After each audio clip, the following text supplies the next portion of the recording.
बिस्मिल्लाहिर्रहमानिर्रहीम। Islamic voice channel की तरफ से आप सबको मुहब्बतों भरा सलाम। लड़कियों के स्कूल में आने वाली नई टीचर खूबसूरत और बाअखलाक होने के साथ साथ इल्मी तौर पर भी मजबूत थी, लेकिन उसने अभी तक शादी नहीं की थी। सब लड़कियां उसके इर्द गिर्द जमा हो गईं और मजाक करने लगीं कि मैडम, आपने अभी तक शादी क्यों नहीं की। मैडम ने अपनी दास्तान कुछ यूं बयान की।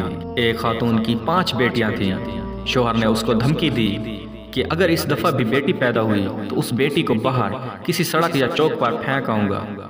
खुदा की हिकमत खुदा ही जाने कि छठी मर्तबा भी बेटी पैदा हो गई और उस शख्स ने बेटी को उठाया और रात के अंधेरे में शहर के मरकजी चौक पर रखाया। माँ पूरी रात इस नन्ही सी जान के लिए दुआ करती रही और बेटी को अल्लाह के सुपुर्द कर दिया।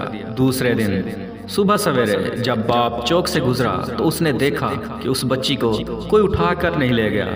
बाप बेटी को वापस घर लाया, लेकिन दूसरी रात फिर बेटी को चौक पर रखाया, लेकिन हर बार उसकी बेटी वहीं पड़ी रहती, कोई उसे उठा कर न ले जाता। 7 दिन बाप हर बार अपनी बेटी को वहां रखा था और जब कोई ना ले जाता तो मजबूरन उसे वापस उठा लाता। यहाँ तक के बाप थक गया और खुदा की रजा पर राजी हो गया। और फिर खुदा का करना ऐसा हुआ कि 1 साल बाद फिर उस शख्स की बीवी हामला हुई और इस दफा अल्लाह ने उनको बेटा अता फरमाया, लेकिन कुछ ही दिन बाद बेटियों में से एक फौत हो गई। यहाँ तक के 5 बार हामला हुई और अल्लाह ने 5 बेटे अता फरमाए, लेकिन बेटों की पैदाइश पर हर बार उसकी बेटियों में से एक इस दुनिया से रुखसत हो जाती। फकत एक ही बेटी जिंदा बची और वो वही बेटी थी जिससे बाप जान छुड़ाना चाह रहा था। इसके बाद उनकी माँ भी फौत हो गई और इसी तरह उसके 5 बेटे और एक बेटी सब बड़े हो गए। उसके बाद टीचर ने कहा, पता है वो बेटी जो जिंदा रही कौन है?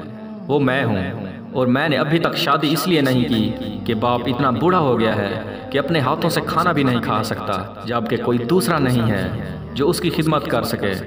बस मैं ही उसकी खिदमत किया करती हूँ। और वो 5 बेटे कभी कभी आकर बाप की अहवाल पुरसी कर जाते हैं, जबकि बाप हमेशा शर्मिंदगी के साथ रो रो कर मुझसे कहा करता है, मेरी बेटी, जो कुछ मैंने बचपन में तेरे साथ किया उस पर मुझे माफ़ कर दे, उस पर मुझे माफ़ कर देना।